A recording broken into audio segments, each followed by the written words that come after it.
Ano ba talaga ang ibig sabihin ng sola scriptura? Ang paghahanap ng katotohanan ay nagsisimula sa tamang pag-unawa sa pinaniniwalaan ng kabilang panig. Hindi makatarungan ang tumuligsa sa isang bagay na hindi muna natin naunawaan. Ang kahalagahan ng pagiging makatarungan. Sa nakaraang kabanata, nagtapos tayo sa isang mahalagang tanong. Ano ang iniwan ni Hesukristo sa kanyang mga alagad?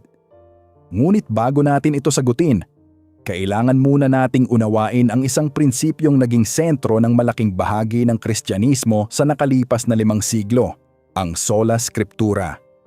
Kapag naririnig ang salitang ito, iba't ibang reaksyon ang lumilitaw. May ilang Katoliko na agad itong iniuugnay sa paghihiwalay ng mga denominasyon. May ilang Protestante naman na nakikita ito bilang pagtatanggol sa kataas-taasang awtoridad ng banal na kasulatan. Sa kasamaang palad, maraming pag-uusap ang nauuwi sa hindi pagkakaunawaan dahil magkaiba ang kahulugan ng sola scriptura sa isip ng bawat isa. Kung nais nating maging tapat sa katotohanan, kailangan muna nating gawin ang isang bagay na madalas nakalilimutan sa mga debate. Kailangan muna nating ilarawan ng tama ang aral bago natin ito suriin. Ito ang ginagawa ng mabuting historyador. Ito rin ang inaasahan ng isang makatarungang Kristiyano. Ano ang hindi ibig sabihin ng sola scriptura? Bago natin tukuyin ang tunay na kahulugan nito, linawin muna natin ang ilang maling akala. Hindi itinuturo ng karamihan sa mga Protestante na walang halaga ang kasaysayan ng simbahan. Marami sa kanilang mga pastor at iskolar ang seryosong nag-aaral ng mga ama ng simbahan, ng mga sinaunang konseho at ng kasaysayan ng Kristyanismo. Hindi rin nila sinasabing walang silbi ang mga guro o pastor. Sa katunayan, kinikilala nila ang mahalagang tungkulin ng mga tagapagturo sa pagpapaliwanag ng Biblia. Gayon din, hindi ibig sabihin ng sola scriptura na wala ng anumang tradisyon.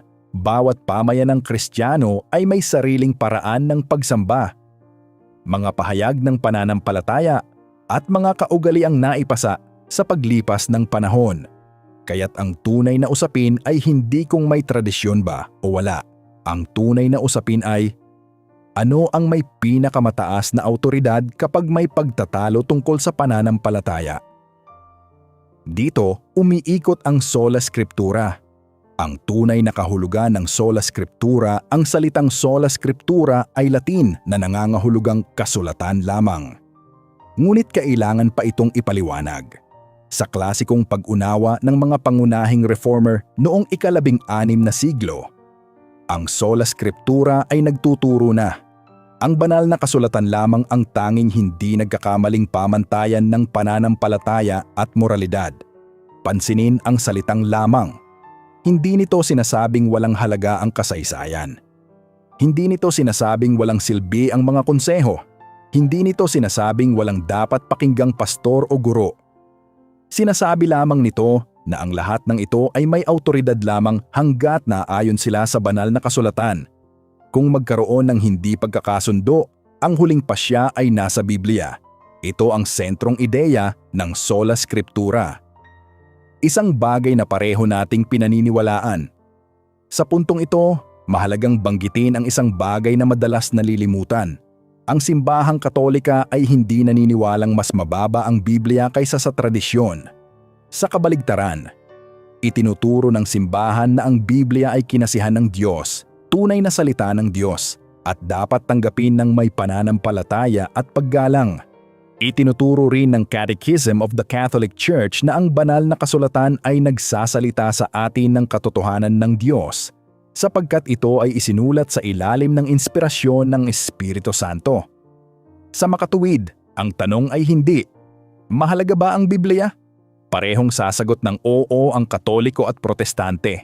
Ang tanong ay ito, itinuro ba ni Kristo at ng mga apostol na ang Biblia lamang ang magiging tanging hindi nagkakamaling tuntunin ng pananampalataya?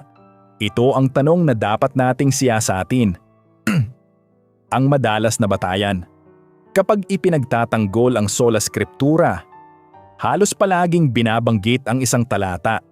Sa ika-2 Timoteo 3, 16 hanggang 17, sinabi ni San Pablo, Timoteo 3, 16-17, sinabi ni San Pablo, "Ang lahat ng kasulatan ay kinasihan ng Diyos at mapapakinabangan sa pagtuturo, pagsaway, pagtutuwid at pagsasanay sa katuwiran upang ang tao ng Diyos ay maging ganap at handa sa bawat mabuting gawa." Bilang mga Kristiyano, buong puso nating tinatanggap ang katotohanan ito. Ang kasulatan ay tunay na kinasihan ng Diyos. Ito ay kapaki-pakinabang sa pagtuturo. Ito ay humuhubog sa lingkod ng Diyos. Ngunit narito ang tanong na dapat nating itanong bilang mga mabubuting mambabasa ng Biblia. Ano ang eksaktong sinasabi ng talata? At kasing halaga nito, ano ang hindi nito sinasabi? Hindi nito sinasabing ang kasulatan ang tanging paraan ng pagpapasa ng banal na kapahayagan. Hindi rin nito sinasabing ang lahat ng ibang apostolikong pagtuturo ay nawalan na ng kabuluhan. Sa katunayan, sa isa pang liham ni San Pablo ay mababasa natin ang isang mahalagang tagubilin. Sa pamamagitan ng salita o ng sulat. Sa 2 Tesalonica 2:15, isinulat ni Pablo, "Kaya nga mga kapatid, manindigan kayo at panghawakan ninyo ang mga tradisyong itinuro sa inyo, maging sa pamamagitan ng salita o ng aming sulat." Hindi pa tayo magbibigay ng konklusyon tungkol sa talatang ito. Mapapansin lamang natin ang isang simpleng katotohanan. Binabanggit ni San Pablo ang dalawang paraan ng pagpapasa ng kanyang apostolikong pagtuturo. Una, sa pamamagitan ng salita.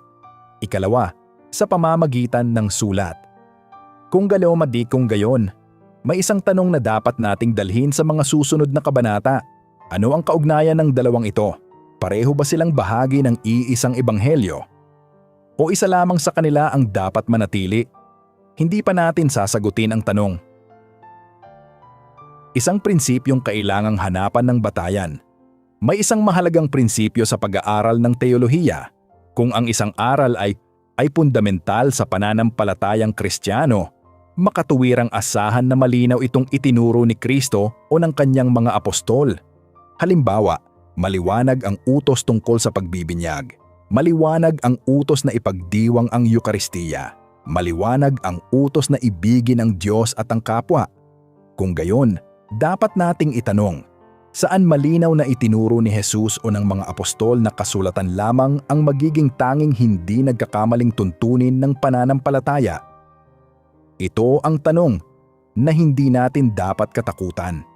Kung mayroon itong malinaw na batayan sa kasulatan at sa kasaysayan ng unang iglesia, dapat natin itong tanggapin.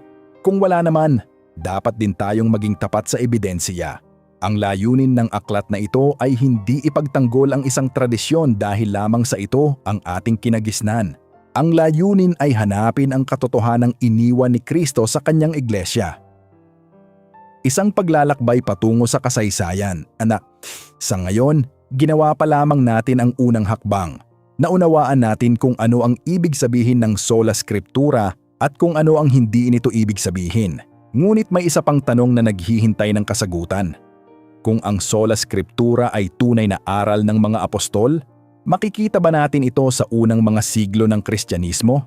Ito ang ating susuriin sa susunod na kabanata, habang sinusundan natin ang patotoo ng sinaunang iglesia at ang paglitaw ng prinsipyong ito sa kasaysayan.